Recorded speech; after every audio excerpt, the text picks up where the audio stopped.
Hi அஜி, good morning. Good morning. என்ன வச்சுருக்கீங்க கையில்? அம்மா, இது இன்னைக்கு டமோட்டா சீசனில் இருக்கிறதுனால நிறைய இருக்குது. அதனால் இன்னொரு சட்னி பண்ணலான்னு டமோட்டா, உப்பு, இது காரம். ஓகே. இது தவிர கொஞ்சம் புளி, கொஞ்சம் புளி, பெருங்காயம் நீங்கள் தூள் பெருங்காயம் சேர்த்துக்கோங்க. மிளகா வத்தலுக்கு பதிலாக பச்சை மிளகா சேர்த்துக்கலாம். ஆனால் டமோட்டா சட்னிக்கு மட்டும் காஞ்ச மிளகா தான் சேர்க்கணும். ஓ, சூப்பர். ஆமாம்.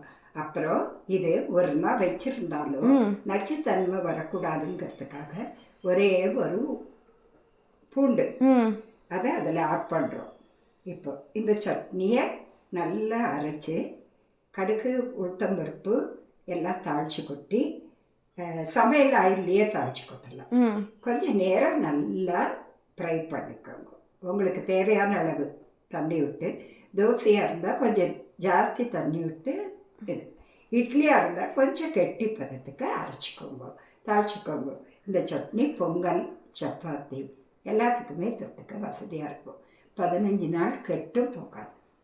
ஓ, அதனால் இன்னைக்கு இந்த சட்னி உனக்கு நான் சொல்லியிருக்கேன். சூப்பர் அஜி.